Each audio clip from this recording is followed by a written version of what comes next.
할렐루야. 사순절 40일 기도학교 제28장 성령과 기도. 오늘 본문은 에베소서 6장 18절입니다. 모든 기도와 간구를 하되 항상 성령 안에서 기도하고 이를 위하여 깨어 구하기를 항상 힘쓰며 여러 성도를 위하여 구하라. 아멘. 성령님은 하나님께서 이 땅의 자녀들을 살리시기 위해 허락하신 영적인 생명이 되십니다. 그래서 우리의 영적 생명을 유지하는 힘과 능력이 성령님께 있고 우리가 해야 할 일을 할 수 있도록, 우리가 할 수 있는 일을 감당할 수 있도록 오늘도 성령께서 우리를 이끌어 주십니다. 그러므로 우리는 성령님을 온전히 알아야 하며 성령님께 순종해야 합니다. 그래서 기도하는 것입니다. 기도는 우리 안에 성령이 계시다는 가장 확실한 증거로 우리가 기도한다는 것은 성령께서 일하신다는 것이고 우리가 기도한다는 것은 성령께서 능력을 행하고 계시다는 것입니다. 로마서 8장 26절로 27절입니다. 이와 같이 성령도 우리의 연약함을 도우시나니 우리는 마땅히 기도할 바를 알지 못하나 오직 성령이 말할 수 없는 탄식으로 우리를 위하여 친히 간구하시느니라.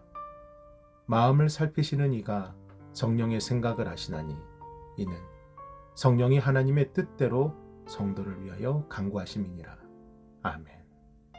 그러므로 첫째, 성령께서 우리 안에 거하시다는 것을 믿으십시오.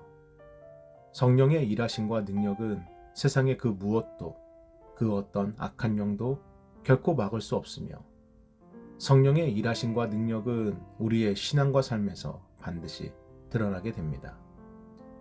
누가복음 1장 67절입니다. 그 붙인 사가랴가 성령의 충만함을 받아 예언하여 이르되 하나님께서 허락하신 아들 세례 요한 그의 삶에 대해 성령께서 예언하게 하십니다. 사도행전 4장 8절 말씀. 이에 베드로가 성령이 충만하여 이르되 백성의 관리들과 장로들아 복음을 전했다는 이유로 공회에 끌려온 베드로는 목숨이 경각에 놓인 상황에서도 성령의 충만함으로 담대하여 사람들과 맞섭니다. 사도행전 7장 55절입니다. 스데반이 성령 충만하여 하늘을 우러러 주목하여 하나님의 영광과 및 예수께서 하나님 우편에 서신 것을 보고 아멘. 스데반의 설교로 양심의 찔림을 받은 사람들이 스데반을 죽이려는 그 순간 성령 충만이 죽음을 이기고 하나님의 영광과 예수님을 보게 하십니다. 고린도전서 12장 3절입니다. 그러므로 내가 너희에게 알리노니 하나님의 영으로 말하는 자는 누구든지 예수를 저주할 자라 하지 아니하고 또 성령으로 아니하고는 누구든지 예수를 주시라 할 수 없느니라. 성령께서는 예수 그리스도가 우리의 구원자가 되심을 믿고 예수 그리스도의 이름으로 기도하게 하십니다. 이처럼 우리 안에 성령이 계시다는 증거는 복음을 깨닫고 구원을 확신하게 됩니다. 복음을 전함에 있어서 세상과 사람들을 두려워하지 않습니다. 우리의 마음이 이 땅에 매이지 않고 하늘나라 영원한 우리의 초소를 바라보게 합니다. 그리고 가장 확실한 증거는 우리가 예수 그리스도의 이름으로 기도하게 하십니다. 철로역정의 저자이며 목회자였던 존 버년 목사님이 국왕의 명을 어긴 죄로 감옥에 갇히게 되었습니다. 그런데 어느 날 옥사장이 감문을 열어주며 목사님께 잠시 집에 가셔서 사모님과 아이들을 뵙고 다시 오시죠. 호의를 베풀어 줍니다. 자신의 소식을 몰라 걱정만 하고 있을 가족들을 생각해서 잠시 집에 다녀오려는데 얼마 되지 않아 목사님이 다시 감옥으로 돌아오시는 겁니다. 옥사장은 아니 왜 안 가셨습니까? 무슨 일이 있으십니까? 존본현 목사님은 성령께서 제 마음에 이것은 결코 옳은 것이 아니라 강력하게 말씀하고 계십니다. 라고 말씀하시며 다시 감옥으로 들어가셨습니다. 그리고 1시간쯤 지났나 그 밤에 불시에 국왕이 감옥 순시를 나왔고 다행히 옥사장도 존본현 목사님도 큰일 없이 넘어가게 되었습니다.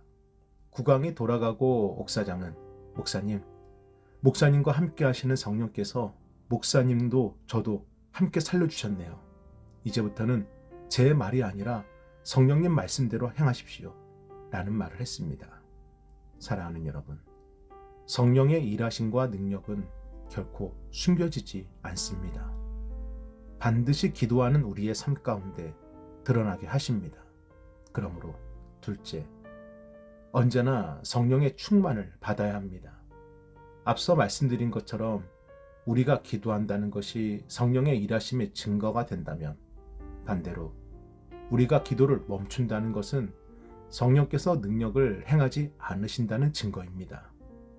그래서 성령 충만이란 우리가 전적으로 성령의 통제에 사로잡혀 있다는 것이고, 우리가 우리를 소유하는 것이 아니라 우리의 모든 것을 주님께 드렸다는 것이고, 주님의 뜻에 순종하고 있다는 것입니다. 그리고 그 증거가 지금 기도한다는 것입니다. 얼마 전에 소천하신 작가 이여령 씨의 아들이여 이 사나를 이란 책에 이런 이야기가 있습니다. 옛날 어느 시골에 수염을 길게 갖고 다니는 할아버지가 한 분 계셨는데, 그 동네에 사는 꼬마아이가 할아버지를 볼 때마다 너무 궁금한 것이 있었습니다. 그래서 어느 날 할아버지를 만나자 물었습니다. 할아버지는 밤에 주무실 때 그 수염을 이불 속에 넣고 주무십니까? 아니면 끄집어내놓고 주무십니까? 할아버지는 순간 질문을 받고, 얘야, 미안하다. 나도 미처 생각해보지 못했느니 오늘 밤 자보고 대답을 하마. 그리하여 그날 밤 수염을 붙들고 씨름을 합니다.